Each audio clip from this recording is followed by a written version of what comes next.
The flight from Dallas to Washington, D.C. boarded like any other early morning departure. Half-awake travelers dragging carry-ons, the hum of jet engines vibrating through the floor, and the faint aroma of burnt coffee filling the cabin. Most passengers were preoccupied with their phones or laptops, eager to get through the 2-hour flight. In the middle section on the right-hand side, seat 25C was occupied by a woman who appeared to be in her late 60s. She sat straight-backed, her silver-streaked hair neatly pinned, a folded jacket resting carefully across her knees. The jacket wasn't fashionable, it was military issue, faded by time but treated with a kind of quiet reverence. Her name was Carter, though no one on the plane knew it yet. To most, she looked like any other older traveler, polite, silent, the type who never pressed the call button or made small talk. When a young flight attendant stopped beside her with a warm smile and said, "Coffee or tea, ma'am?" she looked up briefly, returning the kindness. "Coffee black, please." Her voice was steady, clear, firm in a way that caught the attendant slightly off guard. 2 rows behind her sat 2 men in their 30s, both wearing Air Force insignia jackets. They were young pilots, brimming with confidence and camaraderie, joking about training flights and adrenaline-fueled maneuvers. "Man, the F-35 is a beast," one said. "Nothing compares." "Yeah," the other chuckled. "You can feel the power even at takeoff. God, I love that bird." Listened quietly, her eyes fixed on the clouds beyond the window. She knew that sound, the hum of excitement in a pilot's voice. She lived it. Years ago, she'd flown in storms these young men only trained to simulate. But she didn't interrupt. She never did. As the plane climbed higher, turbulence shook the cabin. Coffee cups rattled, and one of the pilot's bags fell from the overhead bin, landing with a thud near his feet. She leaned down to help push it back. In the process, something slipped from her lap, a laminated ID card that slid across the aisle. The flight attendant bent to pick it up and glanced at the name before returning it. For a second, her hand froze. "General Carter, U.S. Air Force Ret." Her eyes widened. That name wasn't just familiar, it was legendary. She'd seen it on a plaque once, inside a D.C. museum honoring aviation pioneers. General Carter had been one of the first women in history to command an Air Force combat squadron. When the attendant handed the card back, noticed the hesitation, the recognition. She simply smiled. "Thank you," she said softly, slipping it into her jacket pocket. But the story didn't end there. The attendant couldn't help but whisper to the captain when she passed the cockpit. "Sir, I think we have General Carter." The captain looked up sharply. "The Carter, from the Nevada blackout mission." "Yes, sir." He sat back in his chair, shaking his head. "I thought she retired decades ago." Word spread faster than turbulence. Within minutes, both F-35 pilots in row 27 knew exactly who was sitting 2 rows ahead. "No way," one whispered. "That's her." His friend nodded slowly, all washing over his face. "General Carter. She's the reason our entire training module even exists." From that moment on, the energy in the cabin shifted. The young pilot stopped laughing, sitting a little. The flight attendant spoke more quietly when passing her row. Even the captain's voice carried an extra note of respect when announcing altitude. Noticed, of course, but said nothing. She'd long grown used to the ripple her name caused. To her, she was just another passenger now, a woman on her way to D.C. for a quiet veterans memorial. Outside, the clouds broke apart, sunlight washing over the wings. For a brief second, she saw her reflection in the window, a faint echo of the uniformed officer she once was. Her hands rested on the old jacket in her lap. A pilot's patch still clung to the sleeve, its threads worn thin. She ran her fingers across it and smiled faintly. Seat 25C might have been just another number to the world, but soon, very soon, it would become the most saluted seat in the sky. The captain's voice echoed softly through the intercom. Ladies, and we've reached cruising altitude. Sit back and enjoy your flight."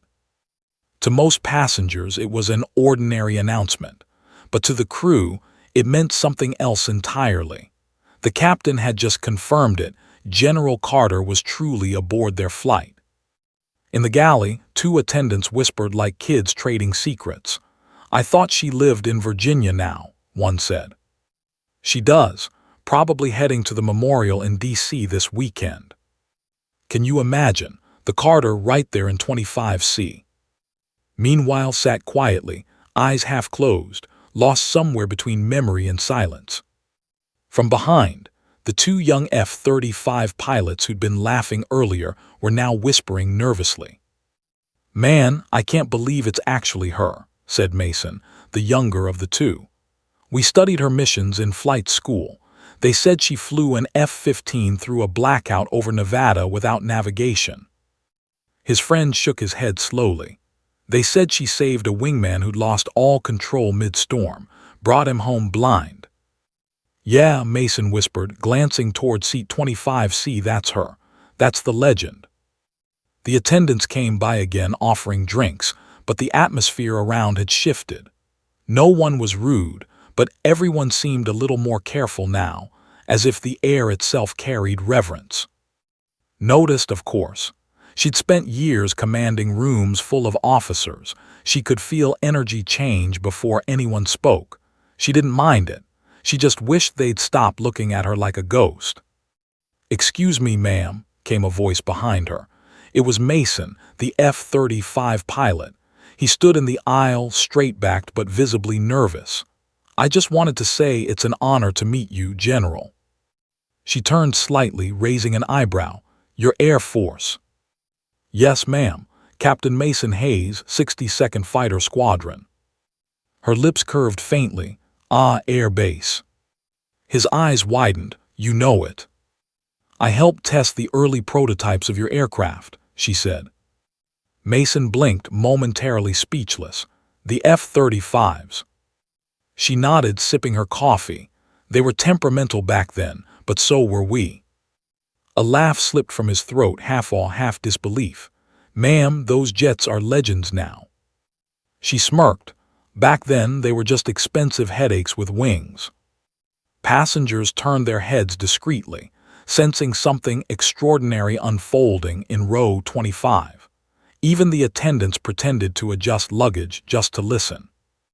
Mason hesitated, unsure if he should ask the question burning in his mind. But respect won over fear. "Is it true," he began, "that you flew through a supercell storm without guidance and still landed the mission?" His eyes shifted toward the window. For a moment she didn't answer. Then she said softly, "I didn't fly through the storm, Captain." He frowned, confused.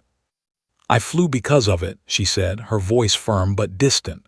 "Sometimes you can't go around fear, you have to go through it." Mason stood silently, realizing this wasn't just a line. It was a life lesson spoken by someone who'd earned every scar she carried. After a pause, she added, "The storm didn't scare me. Losing my crew did." Her words sank like weight through the cabin's hum. He nodded quietly. "Thank you, ma'am, for everything." She smiled gently. "Sit down, Captain. You're making the passengers nervous." He chuckled, saluted subtly, and returned to his seat. His hands trembled not from fear, but from admiration. From that moment, something shifted in the plane. The two young pilots no longer felt like the most important people. They felt like students sitting in the presence of the sky's greatest teacher. Turned her gaze to the window again. Outside, sunlight streamed over the wings, touching the horizon in gold. She saw her reflection faintly, not the decorated general, but the young woman she'd once been, gripping a control stick at dawn, defying every rule written for her. The world had changed since then, but some things, courage, sacrifice, loyalty, remained timeless. And as the F-35 pilot sat silently behind her, Mason whispered to his friend, "You think she knows what she means to people like us?" His friend replied quietly, "She doesn't have to. She is what we're all trying to be." Heard them, she didn't turn around. She just smiled faintly and whispered to herself, "Fly safe, boys, the sky's yours now." The engines roared softly, carrying them through the clouds toward Washington, toward a landing none of them would ever forget. The descent into Washington, D.C. began with a soft chime and a calm announcement from the captain. "Ladies and we'll be starting our descent shortly. Weather looks clear over Air Force Base. Thank you for flying with us." The passengers relaxed, fastening and packing away laptops. But in row 25, calm wasn't quite the word for it. Mason and his fellow pilot could barely sit still. Both had exchanged glances during the flight, whispering theories, recalling every story they'd ever heard about General Carter. "I still can't believe she's just sitting there," murmured. "She doesn't want attention," Mason said. "That's what makes her different." Carter, meanwhile, had her hands folded neatly over her lap. Her eyes were closed, but her mind wasn't resting. Each vibration of the aircraft took her back to missions long past, desert skis, storm turbulence, engines roaring like thunder behind her. She could almost hear her old co-pilot's voice again. "Ma'am, if this bird doesn't hold, we're going down." "Then she'll hold," she had replied, and it did every time. A subtle jolt pulled her back to the present. The engines whined lower, and through the window she could see the Potomac winding below, glinting in the morning light. The flight attendant approached quietly, crouching beside her seat. "General Carter," she whispered, "the captain wanted me to tell you it's been an honor having you." Smiled gently. "Tell him the honor's mine, dear. He flies a good ship." But as the attendant walked back toward the cockpit, she leaned toward Mason and, "You two might want to look outside after we land." Mason frowned. "Why?" She just smiled. "You'll see." The landing gear unfolded with a heavy thud, and the plane began its final approach. Kept her gaze on the window, unaware that the base tower had just issued a special code. Eagle Homecoming. It wasn't a public code. It was one reserved for a single person, a legend returning quietly after years away. When the tires kissed the runway, the passengers applauded out of habit. The plane rolled down the strip smoothly, engines humming low. But as it slowed near the terminal, Mason noticed something strange. Rows of uniformed figures were forming outside. "Are those pilots?" he whispered. Squinted. "Yeah, F-35 squadron by the look of them. What's going on?"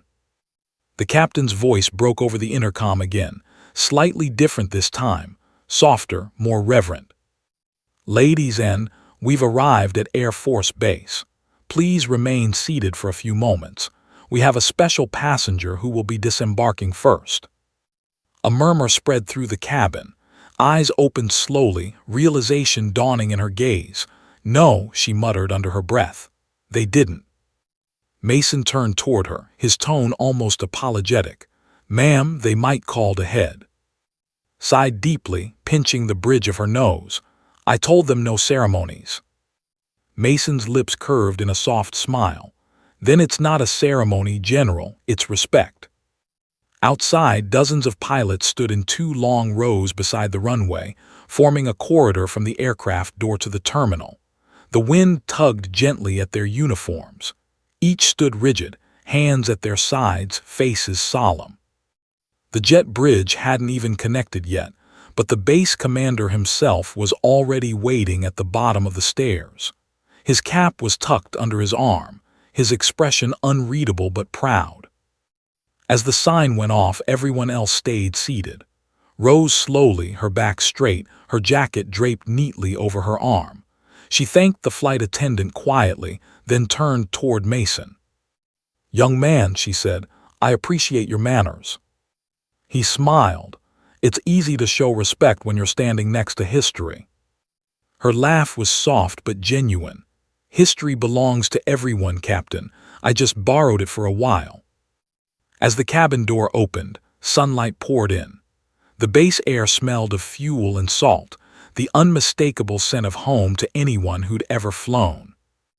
Mason watched as Carter stepped down the narrow ramp, steady, composed, the same way she must walked away from hundreds of aircraft before. When she reached the bottom, the commander snapped his hand into a sharp salute. "Welcome home, General Carter." The rows of pilots mirrored the gesture instantly, saluting in unison as the wind carried the sound of their boots clicking together. Paused, blinking back emotion. For the first time in years, the sky didn't feel so far away. The warm DC air wrapped around her like a forgotten memory. The roar of nearby engines, the scent of jet fuel, the hum of mechanics in the distance, it all struck her at once. Air Force Base hadn't changed much in the years since she'd last set foot there. But this time, it wasn't her command post. It was a welcome she never asked for. General Carter stood at the bottom of the aircraft stairs, sunlight glinting off her metal pin. Her uniform jacket, once her armor, was now simply folded in her hands. Her breath trembled, but her posture didn't. Before her stretched two perfect lines of Air Force pilots, standing tall in pressed uniforms. There were at least 30 of them, maybe more, each saluting in unison. Behind them, the sleek silhouettes of F-35s shimmered on the runway, their polished wings gleaming like silver blades under the sun. At the far end stood Colonel James Porter, base commander. He'd served under her 2 decades earlier, fresh out of flight school. Now he was the one in charge. But as she stepped toward him, the expression on his face wasn't that of a superior officer. It was one of pure reverence. He stepped forward, stopping precisely 3 paces before her. His salute cut the air with sharp precision. "Welcome home, General Carter," he said firmly, his voice steady yet heavy with emotion. Hesitated before returning the salute. "At ease, Colonel," she replied. "You didn't have to do all this." He smiled faintly. "No, ma'am, we didn't have to, we wanted to." Her eyes drifted down the line of pilots, all standing at rigid attention. She recognized that posture, the nervous pride, the need to appear perfect in the presence of someone they'd only heard about in training briefings. She, once been them. Young, hungry, and desperate to prove herself in a world that doubted her. "Half of these men and women weren't even born when you broke your first flight record," Porter said softly. Smirked. "Then I must be older than the aircraft themselves." He laughed quietly. "Older, maybe, but you still cast a longer shadow." The 2 F-35 pilots from the plane, Mason, and stood off to the side, still in disbelief that the quiet woman from seat 25C was commanding an entire base's attention. They didn't move, afraid to breathe too loudly in a moment that felt like history repeating itself. Slowly walked down the human corridor, her boots echoing faintly against the tarmac. Each pilot she passed held his salute, eyes forward. But one, a young female lieutenant near the end of the line, blinked away tears as paused briefly in front of her. "What's your name, Lieutenant?" asked softly. "Laura, ma'am." "F-35. "Yes, General." Gaze softened. "Good bird, isn't it?" The young pilot smiled nervously. "Yes, ma'am, she flies beautifully." Nodded once. "Then fly her with pride, and don't ever let anyone tell you the sky isn't yours."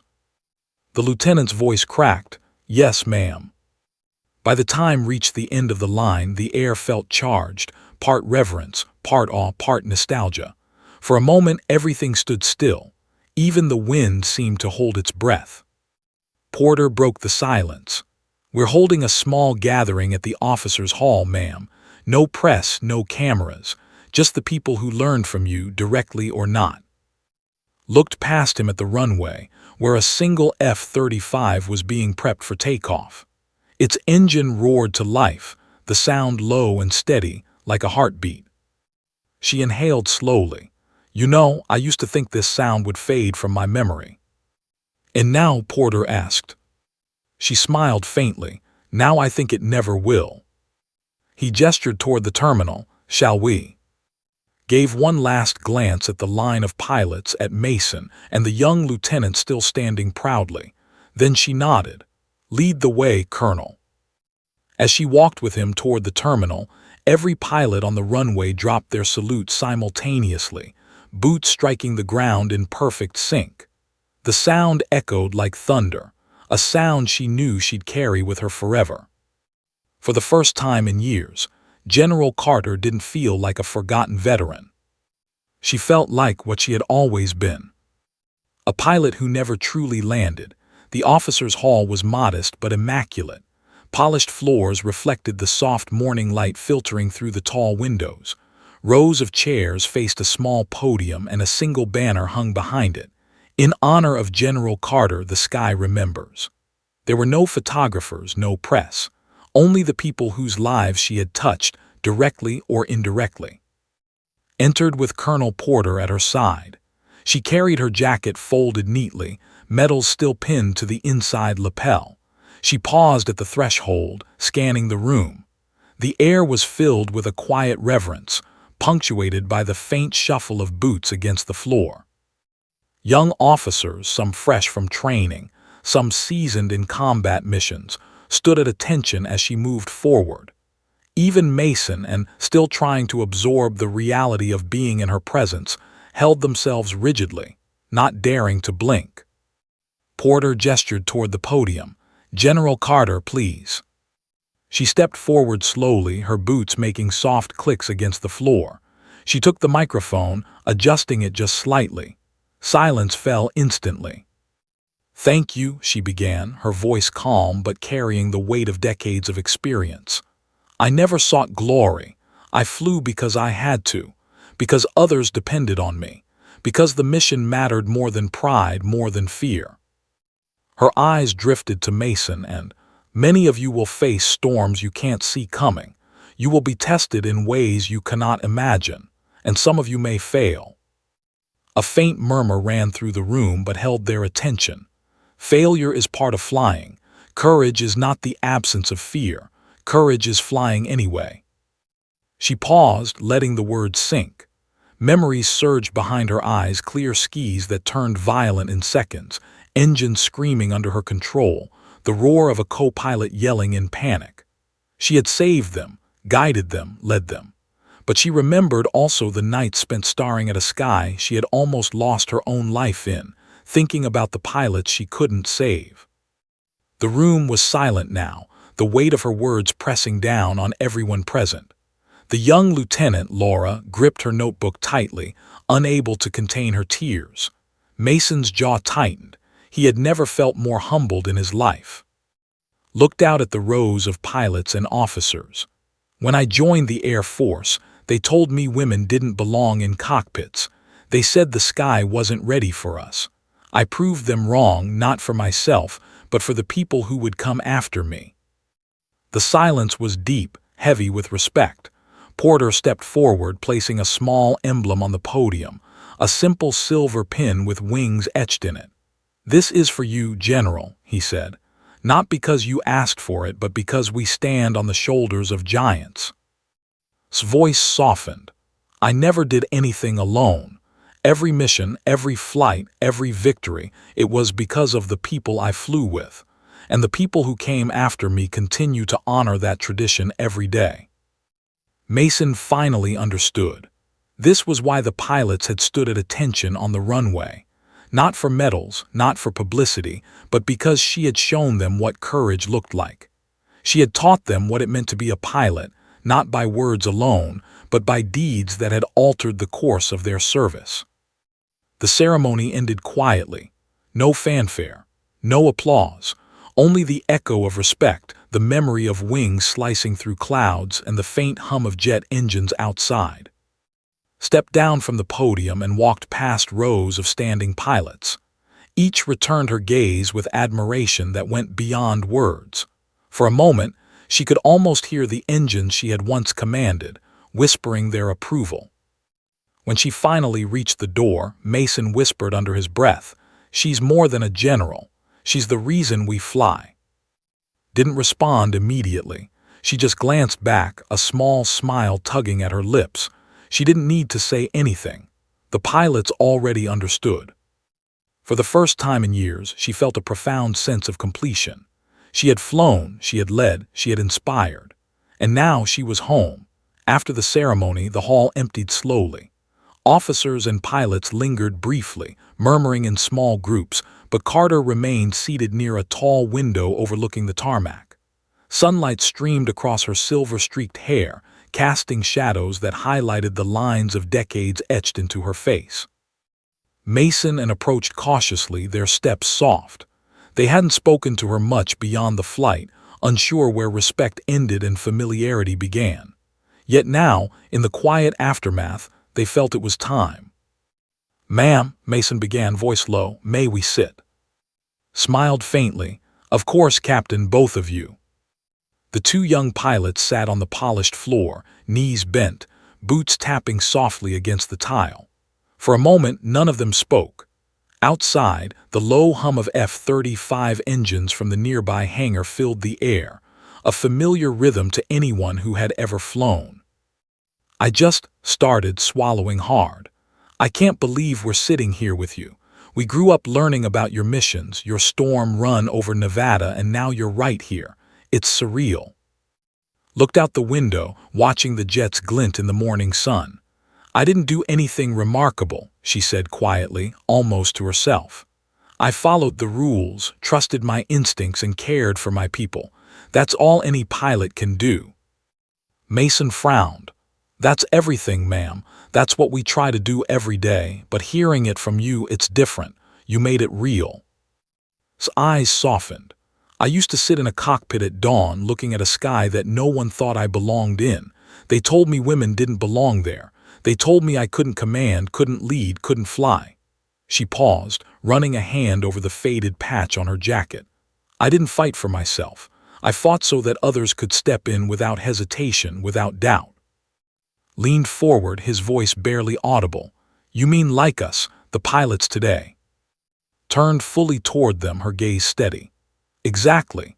Every time you climb into an F-35, every mission you undertake, you're standing on the shoulders of those who came before. The sky doesn't care about age, gender, or rank. It only asks one thing: courage."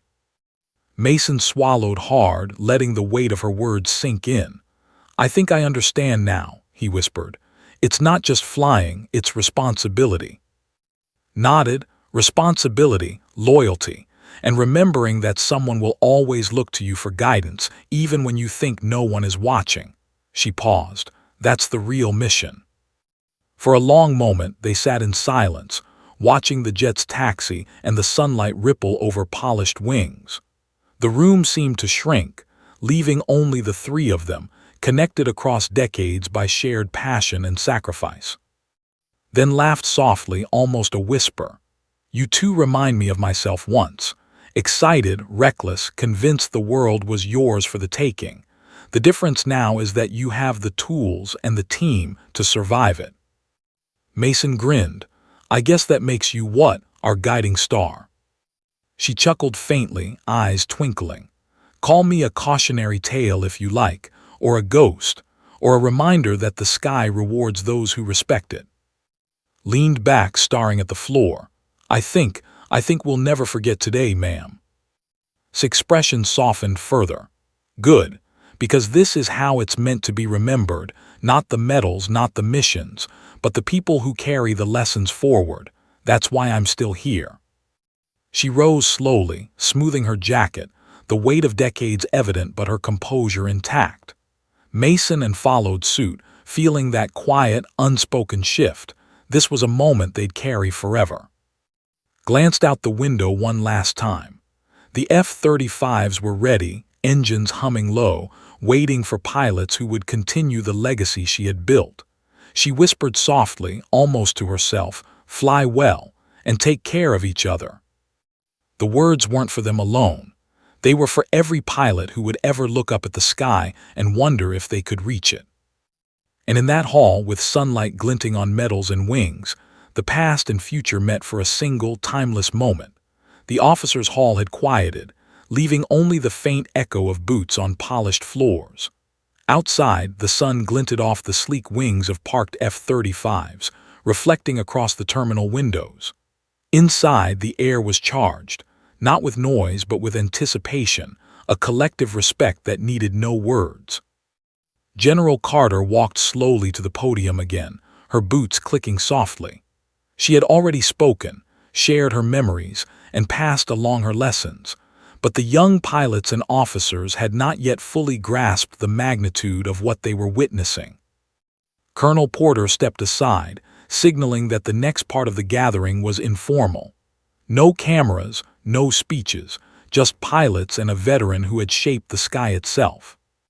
Mason and flanked her subtly, their posture alert, yet tinged with awe. They had thought they understood history before. Now they were living it. Looked across the room. Every pair of eyes was fixed on her. Some young pilots held notebooks, jotting down fragments of wisdom. Others simply stared, unsure how to reconcile the legendary stories they'd read with the living, breathing woman before them. She let a faint smile curve her lips. "When I first took command, I had no idea what it meant to truly lead," she said quietly. "You think orders and rank are enough, but they are not. Leadership is measured by trust, by courage, and by how you treat those who follow you into danger."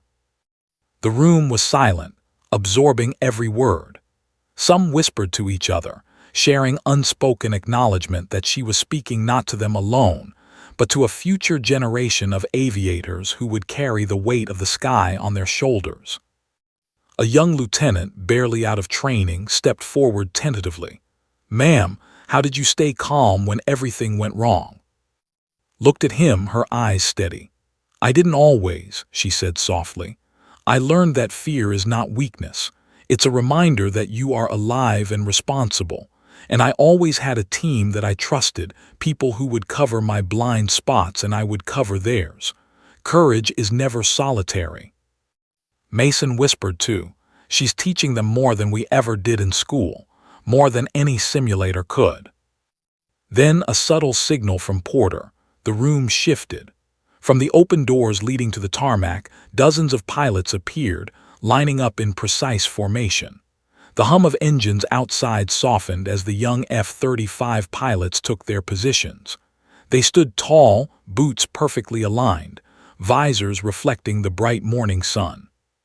His breath caught. She hadn't expected this. She had asked for no ceremonies, yet here they were.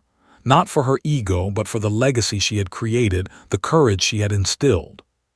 Colonel Porter stepped forward and saluted sharply. "General Carter," he said, voice firm, "we honor you for your service, your leadership, and your unwavering courage." Then one by one, every pilot on the tarmac raised their right hand in salute. Boots clicked in unison as the silence stretched, echoing off the hangars and the polished runway. It was not a performance. It was acknowledgement, reverence, and gratitude manifest in motion. His eyes glistened with emotion. She returned the salute, her hands steady, heart full. Every mission, every sleepless night, every risk she had taken, all of it led to this moment. Not fame, not medals, but the respect of the young men and women who would carry forward the same skis she had once conquered. Mason felt a lump in his throat. This is unbelievable," he whispered, nodded, equally moved. She lowered her hands slowly, eyes sweeping across the formation.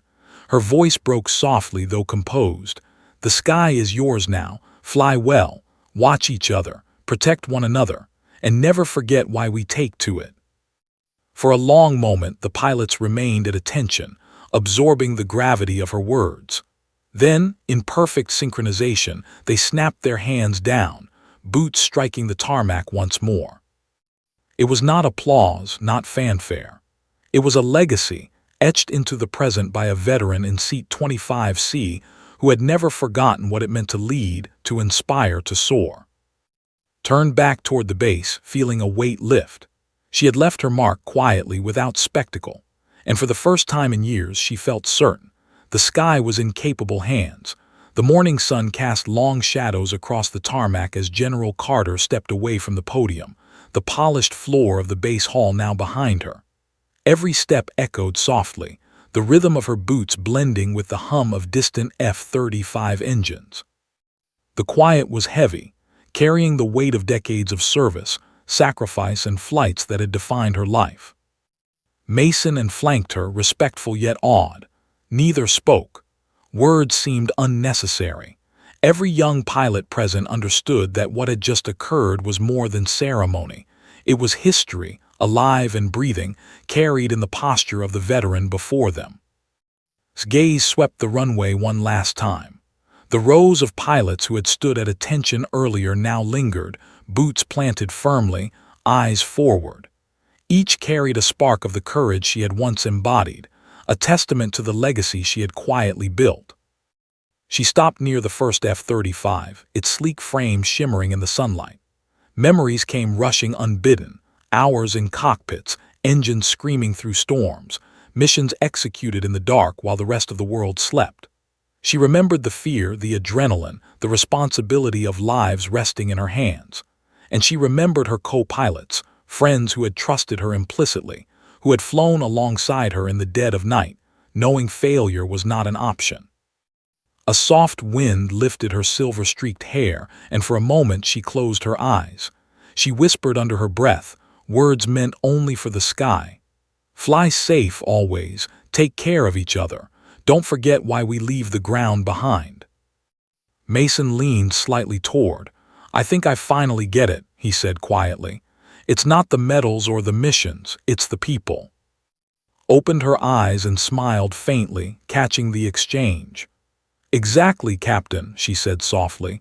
"It's the people, the trust, and the courage to carry on. That's the real mission." The base commander approached, saluting sharply. "General Carter, the pilots insist on one final salute." Nodded. She stepped forward, lifted her hand, and met the gaze of every F-35 pilot lined up across the tarmac. In perfect unison, each one raised their right hand and held it steady, visors gleaming in the sunlight. Boots clicked lightly on the concrete in a rhythm that felt like a heartbeat of the Air Force itself. Her eyes shimmered with unshed tears. She returned the salute, steady, proud, but humbled. Each young pilot understood what they were witnessing: courage, leadership, and a life lived fully in service to the sky. The salute lingered, stretching across the runway, suspended in a timeless moment of respect. The engines roared softly in the distance, a familiar hum that had accompanied her for decades, almost like a chorus of voices saying, "We remember, we honor, we continue." Slowly she lowered her hand. The pilots followed suit, boots striking the tarmac once more. Mason and looked at each other, speechless. This was a memory that would carry them through every mission, every night in the cockpit, every challenge the skis could throw at them. Turned and began walking toward the hangars, the soft wind tugging at her jacket. She did not hurry. Every step was deliberate, measured, the final cadence of a journey that had spanned decades. Mason fell into step beside her. "Ma'am," he said quietly, "thank you for letting us be here today, for showing us what it means to lead, to fight, to care." Glanced at him. "You don't need to thank me, Captain. You'll do the work, you'll make your own missions, you'll face your own storms. I only hope you do it with honor." Added softly, "We'll never forget, ma'am, not today, not ever." Smiled faintly, a quiet pride behind her eyes. "Good, because the sky remembers those who respect it, and it will remember you too, one day." She paused at the edge of the tarmac, looking out at the F-35s waiting to fly. Then, with a deep breath, she stepped forward, walking toward the hangars, toward her next chapter beyond the skis she had so long commanded. The young pilots watched silently, each of them understanding that they had witnessed more than a veteran returning. They had witnessed history itself.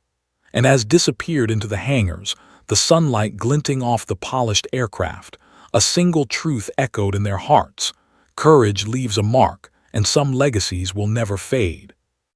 The sky would always remember General Carter.